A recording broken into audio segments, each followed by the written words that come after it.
오늘 주신 하나님 말씀 구약성경 다니엘서 7장 1절부터 14절까지 말씀입니다.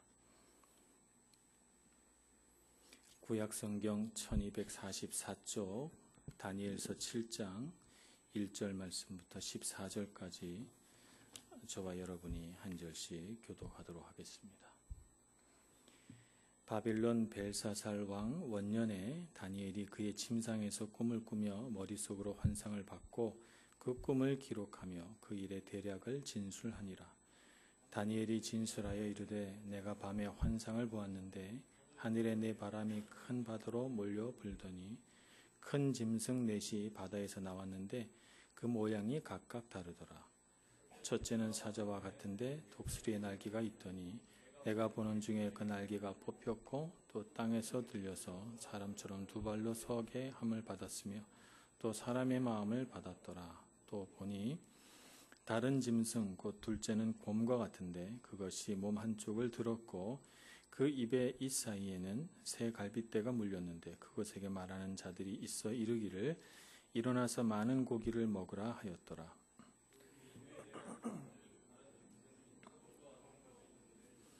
그 등에는 새의 날개 넷이 있고 그 짐승에게 또 머리 넷이 있으며 권세를 받았더라.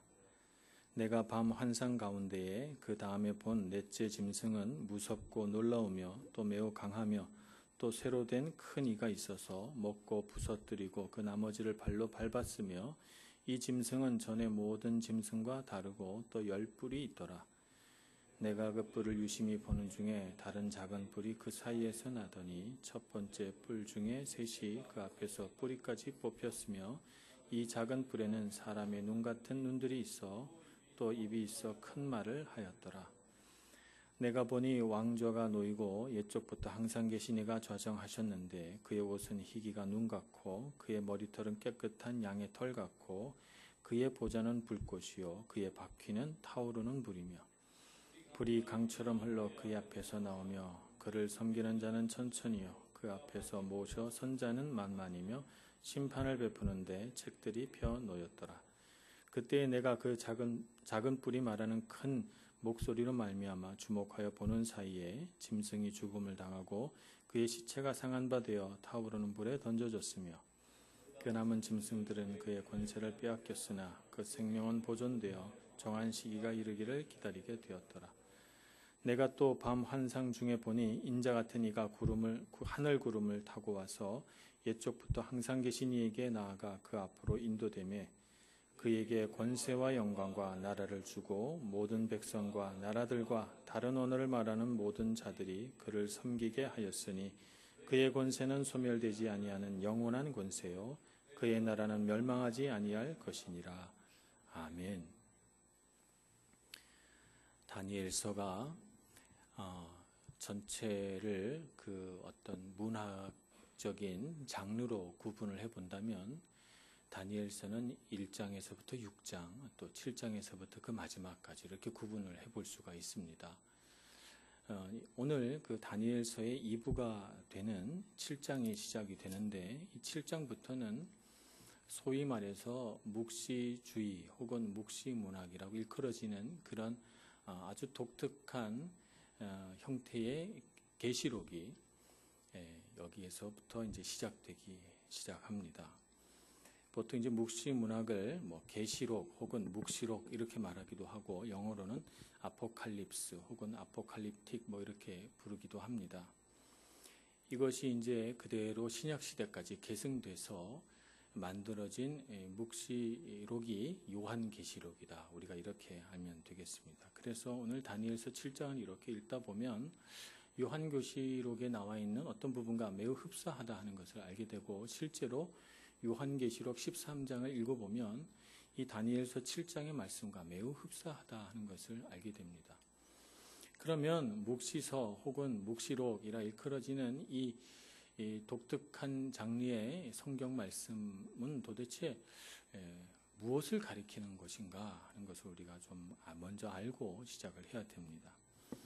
이 묵시서라고 일컬어지는 이런 성경의 말씀은 사실은 주전 한 400년경부터 출현을 해가지고 구약 시대와 신약 시대의 중간, 주전 한 400년부터 예수님이 태어나시는 때까지 성경이 쓰여지지 않고 오늘날 카톨릭이나 유대교에서 말하는 뭐 외경이라든지 위경이라든지 뭐 이런 것들이 많이 쓰여졌던 독특한 그런 신구약 중간 시대에 발달한 어떤 성경의 양식이 이 묵시록이라고 일컬어지는 이런 양식입니다. 예언서에서 나타나는 여러 가지 특징들을 이 묵시록은 이어받았어요. 예언서는 하나님의 말씀을 직접 예언자가 듣고 그 예언의 말씀, 하나님의 말씀을 대언하는 것이 이제 예언서예요.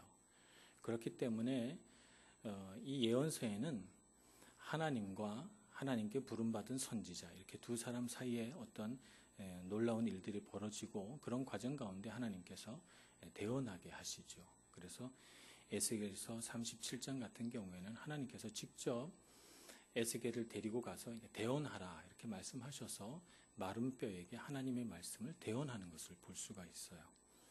그런데 묵시서에는 조금 형식이 달라집니다. 하나님의 계시가 환상과 꿈이라고 하는 형태로 이렇게 나타납니다. 환상과 꿈을 나타낼 때 보통 천사나 혹은 하나님의 대리인이 나타나서 그것을 설명해주고 또 어떤 현상들에 대하여 계속해서 이 예언자에게 대답을 해줍니다. 이런 것들이 나타나고 예언서는 보통 그 시대 그 땅의 백성들을 향한 하나님의 말씀이 이렇게 대언되어 있다면 이 묵시록에는 미래 사건에 대하여 이렇게 설명을 하고 있습니다. 그래서 앞으로 일어날 일에 대하여 서술을 하고 있죠. 그리고 앞으로 일어날 일에 대하여 또 대개가 보통은 이제 재앙이고 마지막 심판 날이고 뭐 이런 것들인데 이런 것들이 아주 긴급하게 일어날 것이라고 하는 이런 일들, 그런 긴급성이 강조가 됩니다. 그래서 자연히 이런 묵시서 혹은 계시록은 종말론하고 맥이 닿게 됩니다. 마지막 시대에 그의 백성들, 그의 부름받은 백성들을 하나님께서 어떻게 구원하시고 또 구원하시는 하나님의 계획이 어떠하며 또 그들에게 주시는 하늘 소망이 어떠한가라고 하는 사실을 이 계시록을 통해서 알려주십니다. 그래서 묵시문학은 아주 독특한 형태를 띠고 다니엘서 7장에서부터 쭉 이어지고 이것은 이제 신약 시대까지 이어져서 아름다운 묵시록으로 이렇게 전승이 되게 됩니다. 오늘 말씀을 한번 살펴볼까요? 말씀을 살펴보면 먼저 다니엘이 환상을 보게 되는데 환상 중에 네 마리의 짐승이 바다에서부터 이제 올라옵니다. 우리가 구약에서 바다가 꼭 좋은 것은 아니라고 하는 것을 우리가 먼저 알아야 됩니다. 바다에는 큰 괴물이 산다고 생각했고 이 괴물은 아주 깊은 지옥에서부터 부름받아져서 악의 상징이라고 봤어요. 그래서 예언서에 보면 리워야단이라고 하는 이 바다 괴물이 등장하는데 보통 이제 사탄의 우두머리 혹은 그의 부름받는 큰 괴물로 이렇게 상징이 됩니다. 그래서 바다에서 뭐가 올라왔다. 그러면 이제 좋은 것은 잘 없어요. 바다와 대비되는 것이 뭐냐면 하늘이에요. 하늘에서 내려온 것은 항상 하나님의 권능과 그의 영광을 상징하는 것이고 바다에서 올라오는 것은 뭔지 모르지만 깊은 어떤 심연에서부터 올라온 악한 존재 이렇게 되는 것입니다. 그런데 오늘 짐승이 바다에서부터 올라오고 오늘 7장 13절 14절에 보면 인자라고 불리는 하나님의 대리인은 하늘 구름을 타고 내려오시고 이렇게 돼서 이것이 대비가 됩니다. 첫 번째 짐승은 사자예요. 사자는 뭐 에스겔서 곳곳에서 말하는 바와 같이 바벨론을 가리키는 것입니다. 바벨론은 또 다른 한편으로는 독수리라고 불려졌는데 그래서 이 사자라고 여겨지는 짐승의 등에 독수리 날개가 붙어 있어요. 바벨론을 가리키는 것입니다. 그 다음에 나타나는 이 곰이라고 하는 짐승은 메대 제국을 가리키죠. 잠깐 바벨론과 페르시아를 잇는 이 제국을 가리키는데 갈빗대 세 개를 입에 물고 있잖아요. 그것은 이 메대 제국이 정복한 세 나라를 상징하는 것이다. 이렇게 봅니다. 그 다음엔 표범이 올라옵니다. 표범은 페르시아 제국이고 이 페르시아 제국에는 네 날개와 또 내 머리가 있다 이렇게 기록이 되어 있습니다. 이것은 페르시아 제국이 갖게 되는 엄청난 그 대제국을 가리키는 것이다 이렇게 보기도 하고, 또 페르시아 제국에 일어나는 위대한 그 네 명의 왕, 말하자면 고레스 왕, 또 다리오 왕, 다리우스 왕, 아하수에로 왕, 아닥사스다 왕, 이 네 명의 왕을 가리키는 것이다 뭐 이렇게 보기도 하고, 하나님만 아시겠죠. 그러나 여러 학자들은 이 묵시록을 놓고 그런 것을 상징할 것이다 이렇게 봅니다. 그리고 나서 넷째 짐승이 올라오는데, 이 넷째 짐승은 표현할 길이 없어요. 뿔이 10개 달린 아주 무시무시하고 아주 강철 같은 그런 모습을 한 그런 짐승이 올라옵니다. 이 짐승을 이제 알렉산더 대왕과 그가 계승하게 되는 이제 셀류코스 왕조, 뭐 역사 시간 비슷해지는데요, 이 설교 시간이. 알렉산더 대왕이 정복한 그 지역을 뭐 헬레니즘 세계다 뭐 이렇게 말합니다. 그래서 그의 아들들이 쭉 알렉산더 대왕이 정복한 땅을 나누어 다스리게 되는데, 그 왕조를 이제 셀류코스 왕조다 뭐 이렇게 역사가들이 불러요. 그러면서 거기에 뭐 여러 위대한 인물들이 나오고 헬레니즘 세계가 지중해를 다스리다가, 그리고 나서 로마 제국이 일어납니다. 보통 유대교나 가톨릭이나 뭐 개신교나 이런 데서는 이제 네 번째 제국을 알렉산더 대왕 혹은 그리스 제국 이렇게 말하기보다는 로마 제국이 아니냐 이렇게 해석하기도 합니다. 누가 알겠습니까? 하나님만이 아실 수가 있고, 사실은 이런 것들이 중요한 것이 아니고, 이런 나라들이 계속해서 그 땅 위에 일어나는데, 마침내 그 모든 짐승들을 제압할 일들이 벌어지게 되는데, 그것은 뭐냐면 하늘나라 재판석이 마련된다는 거예요. 그래서 이 땅을 하나님의 뜻대로 다스리지 못한 이런 여러 임금들과 나라들을 하나님께서 재판석에 앉으셔서 심판하신다는 것이죠. 그래서 심판석에 앉으신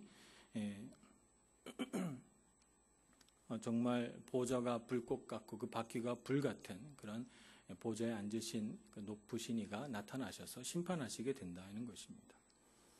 그런데 오늘 다니엘서 7장에서 정말 중요한 것은요, 그 심판석에 앉으신 하나님이 중요한 것이 아니고, 그 심판석에 하나님께서 수석 재판관으로 앉으셨을 때 그의 앞에 인자라고 불리는 분이 나타나셨다는 거예요. 13절에 보면 내가 또 밤 환상 중에 보니 인자 같은 이가 하늘 구름을 타고 와서 옛적부터 항상 계신 이에게 나아가 그 앞으로 인도되매 라고 말했어요. 옛적부터 항상 계신 이라고 표현한 이 말씀은 하나님 아버지를 가리키겠죠. 그에게 나아가 그 앞으로 인도됐다라고 말하고 있습니다. 인자라고 하는 말이 구약 성경에서는 보통은 일반적으로 사용될 때, 뭐 민수기나 뭐 신명기나 이런 데서 사용될 때는요, 하늘에 계신 하나님과 여호와 하나님과 대비되는 죄 가운데 있는 개별적인 인간을 가리켰어요. 그래서 히브리 말로 인자를 벤 아담, 아담이 사람이고 벤이 붙으면 이제 아들 이렇게 됩니다. 그래서 벤 아담 이렇게 불렀는데 그냥 사람을 가리킨 거예요. 연약한 사람을 가리켰는데, 오늘 다니엘서 7장 13절에 와서 인자의 의미가 달라집니다. 어떻게 달라지나요?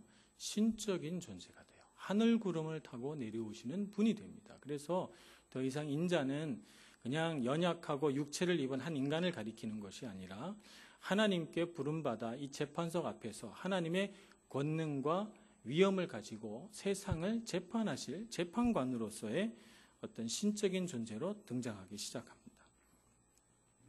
이 다니엘서에 나오는 인자라는 말을 바로 예수님이 자기 자신을 가리키는 말로 쓰신 거예요. 그런데 오늘 이 말씀을 보니까 예수님께서 보신 이 다니엘서의 말씀이 정말 예수님 그분을 가리키는 말씀이구나 하는 것을 우리가 알게 됩니다. 14절 말씀을 같이 보겠습니다. 우리 같이 읽어보겠습니다. 시작. 그에게 권세와 영광과 나라를 주고 모든 백성과 나라들과 다른 언어를 말하는 모든 자들이 그를 섬기게 하였으니 그의 권세는 소멸되지 아니하는 영원한 권세요 그의 나라는 멸망하지 아니할 것이니라. 아멘. 마치 신약 성경의 한 구절을 읽는 것 같은 착각이 들 정도로 매우 흡사하게 예수님 자신을 가리키는 말씀으로 이렇게 구성되어 있습니다. 예수님은 바로 이렇게 구약 성경에서부터 예언되셔서 마침내 그분의 삶과 죽음, 그분의 부활하심으로 하나님께서 그 모든 하늘 권세를 그에게 다 위임하시고 그의 능력과 영광으로 이 땅을 다스리시고 마지막 날 심판석에서도 이 인자가 나타나셔서 대재판관이신 하나님 앞에서 이 세상 모든 사람을 심판하시는 심판자가 되신다라고 하는 것입니다. 이 말씀이 다니엘서에 이렇게 기록됐다는 사실이 너무나도 놀랍습니다.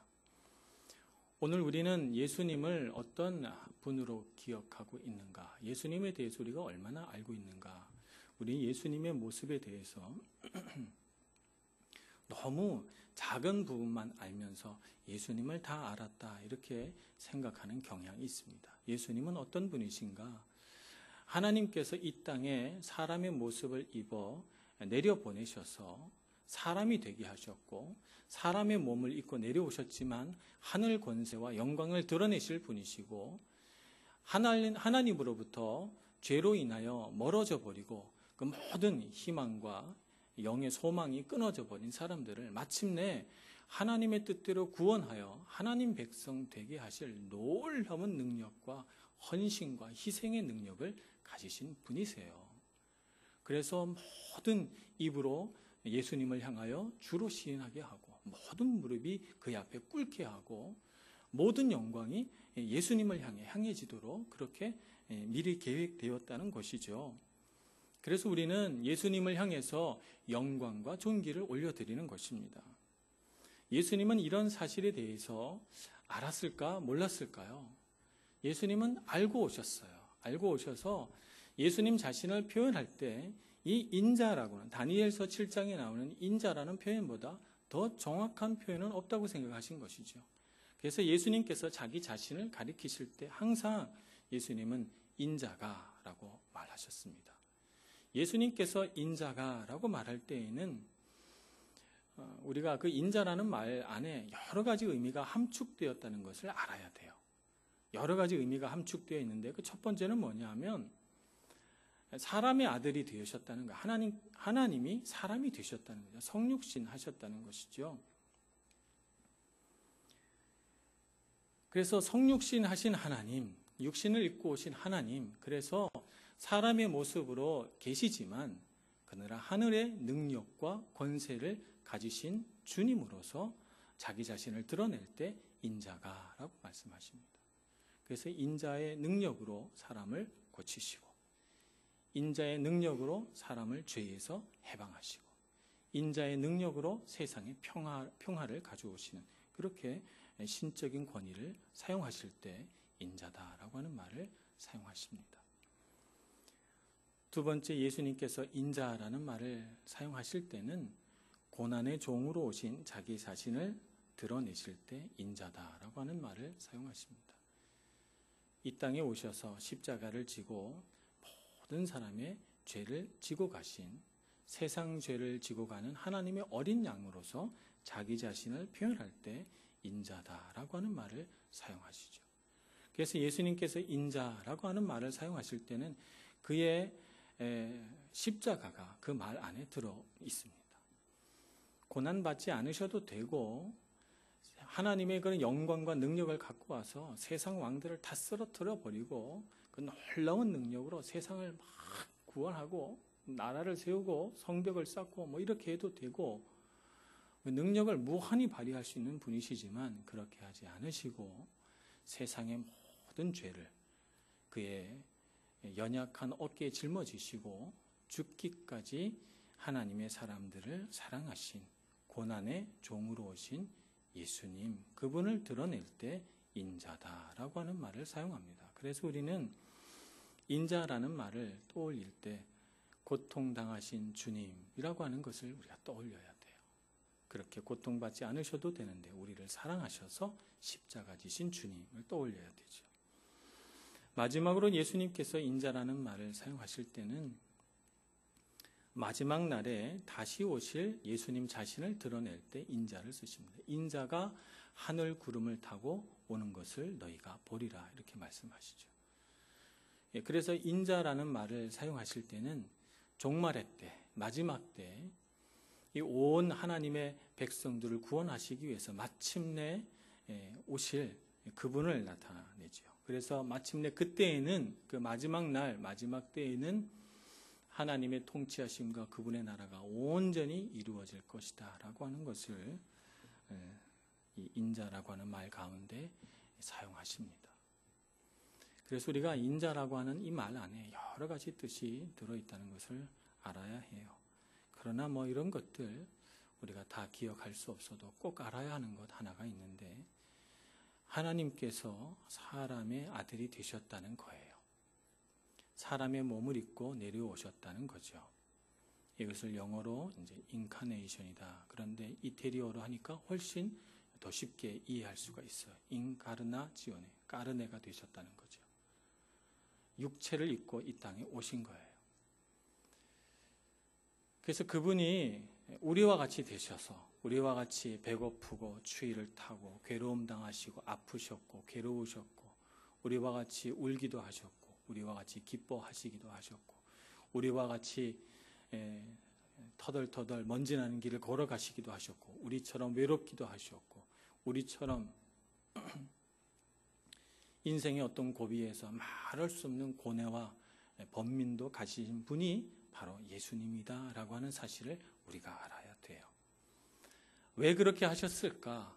주님께서 왜 그냥 높은 하늘 보좌에 앉으셔도 되는데 왜 땅으로 내려오셨을까? 우리를 너무너무 사랑하시기 때문이죠. 사랑하시기 때문에 곁에 있고 싶으셨던 것이고 사랑하시기 때문에 우리와 똑같은 고통과 인생의 짐을 지시고 우리와 함께 하시기를 원하셨던 거예요. 그 성육신 하셨던 예수님이 지금 이 순간에도 우리와 함께하고 계세요. 그날 그때 2000년 전 어느 하루 한 번만 성육신 하신 것이 아니고 그렇게 내려오신 주님께서 오늘 이 시간에도 우리 곁에 내려오셔서 우리와 함께하고 계십니다. 그것의 분명한 증거로 우리에게 성령을 주시고 우리 마음 가운데 그것이 믿어지게 해주셨어요. 그래서 우리가 주님 앞에 기도할 때 어떻게 해야 되는가? 육신을 입고 내려오신 주님, 그 주님의 큰 사랑을 깨닫고 그분의 손을 꼭 붙들어야 됩니다. 그분의 손을 꼭 붙들어야 되고 주님을 바라보면서 우리 마음 가운데 무엇을 채워야 하는가 하면 우리도 낮아지고 성육신하는 사람이 돼야 돼요. 우리는 그렇게 낮아질 만한 무슨 높은 자리에 있는 건 아니지만 그러나 그럼에도 불구하고 우리가 있는 자리에서 더 낮아져야 되는 것이죠. 그래서 예수님께서 마침내 하늘 구름을 타고 오셔서 심판석에 앉는 그날 우리는 주님 앞에 나가서 주님께서 우리를 양으로 이렇게 구분하시고 오른쪽으로 와서 천국의 그 모든 것들을 받아 누리라 했을 때 주님 제가 언제 주님이 줄이실 때 먹여드렸고 주님이 목마를 때 냉수를 떠드렸고 주님이 주님이 옥에 갇혔을 때 도와줬고 주님이 헐벗었을 때 제가 입혔습니까? 라고 말할 수 있는 사람이 돼요. 우리의 삶 가운데 성육신이 나타나야 돼요. 아무것도 자랑할 것 없지만 그러나 우리보다 더 못한 사람, 우리보다 더 가난한 사람, 우리보다 더 고통당하는 사람들을 바라보면서 마땅히 그들을 향하여 긍휼을 베풀고 사랑을 베풀고 하나님의 은혜를 나누어 주는 사람이 되어야 하는 것입니다. 그것이 우리가 마땅히 해야 할 예수님의 모범이죠. 오늘 이 땅에 참으로 그런 예수님의 사랑이 부족한 것들을 많이 봅니다. 왜냐하면 이 땅, 이 시대는 내가 중요한 시대고 내가 대접받고 싶은 시대고 내가 중요해져야 되는 시대이기 때문에 어떻게 하면 사람들이 나를 더 좋아하게 만들 수 있을까? 어떻게 하면 내가 사람들에게 더 많은 인정을 받을 수 있을까? 어떻게 하면 내가 주인공 될까를 추구하고 원하는 세상이지 어떻게 하면 내가 낮아질까? 어떻게 하면 내가 더 섬기는 자가 될까를 고민하는 그런 시대는 아니에요. 아무 곳에서도 그런 것들은 가르쳐 주지 않습니다. 그러나 정말 우리가 예수님 닮아 예수님이 주신 은혜를 채우고 하나님의 크신 사랑을 알게 되려면 우리는 세상과는 반대로 가야 돼요. 세상은 높아지려고 할 때 나는 낮아지려고 해야 되고, 세상은 자기가 주인공 되고자 할 때 나는 내 안에 주님을 주인공 세워드려야 합니다. 그러니 여러분, 세상을 쫓아가면서 허덕허덕대면서 왜 나는 남들처럼 중요하고 멋진 사람이 되지 못할까를 고민하지 마시고, 어떻게 하면 예수님처럼 나는 더 낮아질까, 더 섬기는 자가 될까 고민하시면서 주님의 은혜와 사랑을 여러분의 삶 가운데 가득 채워가시기를 바랍니다. 그렇게 될 때 예수님이 여러분 곁에 계신 것을 알게 될 것입니다. 예수님께서 여러분의 손을 잡고 계신 것을 알게 될 거고, 그 안에서 말할 수 없는 위로와 은혜를 받게 될 줄로 믿습니다. 그러니 예수님 손 꼭 붙잡고 세상의 낮은 곳을 향해 흘러 예수님의 사랑을 흘려보내시는 여러분 모두가 되시기를 간절히 축원합니다. 기도하겠습니다. 주님의 은혜와 사랑을 우리 가운데 부어주시니 감사합니다.